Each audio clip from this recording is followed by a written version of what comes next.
আপনি কি কখনো খেয়াল করেছেন একটা ওষুধ খেতে খেতে হঠাৎ আরেকটা, তারপর আরেকটা শুরু হয়ে গেছে? আর এই প্রক্রিয়াকেই বলে হলো প্রেসক্রাইবিং ক্যাসকেড। আমি Shahriar Arifin, your storyteller. চলুন আজকে কিছু রিয়েল লাইফ প্রেসক্রাইবিং ক্যাসকেড নিয়ে কথা বলি। যেমন ধরুন, এক্সাম্পল স্বরূপ বলা যেতে পারে, আপনার একটি ব্যথা হলো, আপনি ডাইক্লোফেনাক বা আইবুপ্রোফেন জাতীয় ওষুধ খেলেন, বাস শুরু হয়ে গেল অ্যাসিডিটি। তারপর আপনাকে অ্যান্টি আলসারেন্ট হিসাবে দেওয়া হলো ওমিপ্রাজল বা প্রাজল গ্রুপের যত ড্রাগ, ওমিপ্রাজল, এসোমিপ্রাজল, এই ধরনের ড্রাগ।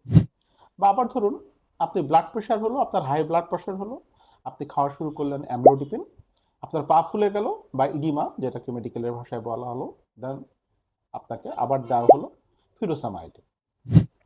অথবা আপনার ডায়াবেটিস হলো, আপনি ওষুধ নেওয়া শুরু করলেন, যেটা গ্লিভেন্সেক্লামাইড।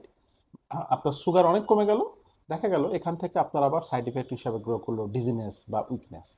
তখন আবার সেই সিমটম ম্যানেজ করার জন্য আপনাকে ওষুধ খেতে হলো। অথবা আপনি ডিপ্রেশনে ভুগছেন, আপনি খাওয়া শুরু করলেন ফ্লুক্সেটিন, এবং আপনার ইনসমনিয়া শুরু হয়ে গেল।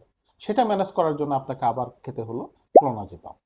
অথবা আপনার অ্যালার্জি, আপনি ক্লোরামফেনামাইন জাতীয় ওষুধ খাওয়া শুরু করলেন, আপনার ঘুম ঘুম ভাব শুরু হলো, কাজ করতে সমস্যা হচ্ছে, এবং সেটা ম্যানেজ করার জন্য আপনাকে স্টিমুলেটর খেতে হচ্ছে, বা কফির উপরে ডিপেন্ডেন্সি গ্রো করছে।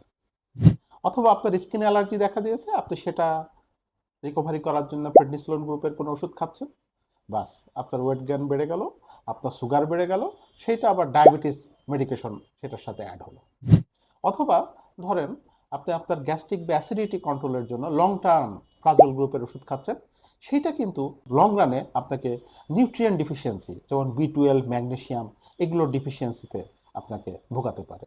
সো সেটার সাথে আপনার যোগ হলো আবার সাপ্লিমেন্ট। সো দেখলেন, একটা সমস্যা থেকে শুরু, শেষে আপনাকে 3 থেকে 4টা ওষুধ খেতে হয়। সবচেয়ে ভয়ঙ্কর জায়গাটা কোথায় জানেন? আপনি ভাবছেন রোগ রোগ বাড়ছে, আসলে কিন্তু ওষুধ বাড়ছে। মনে রাখুন, every new symptom is not a new disease. So ডক্টরকে সব ওষুধের হিস্টোরি বলুন, নিজে নিজে নতুন করে কোনো ওষুধ অ্যাড করবেন না, এবং রুট কজ খুঁজুন। So medicine should simplify your life, কমপ্লিকেশনের জন্য না।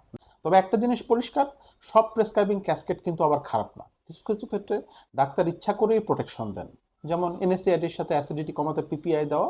এটা তখন কিন্তু স্মার্ট ট্রিটমেন্ট, এটা কিন্তু ট্র্যাপ না। তাহলে সলিউশন কি? নতুন সিমটম হলে ভাবুন, এটা কি নতুন রোগ নাকি নতুন ওষুধের ইফেক্ট। অযথা নিজে কোনো নতুন ওষুধ অ্যাড করবেন না, আপনার ডক্টরকে পুরা মেডিসিনের হিস্টোরি বলবেন। আর সবসময় মনে রাখবেন, মোর মেডিসিন মানেই কিন্তু বেটার ট্রিটমেন্ট না। ইন কনক্লুশন বলবো, আপনি কি কখনো এই মেডিসিন ট্র্যাপে পড়েছেন? কমেন্টে জানান, আর এই ভিডিওটি শেয়ার করুন, কারণ অনেকেই না বুঝে এই চক্রে আটকে যাচ্ছে। Thank you for watching.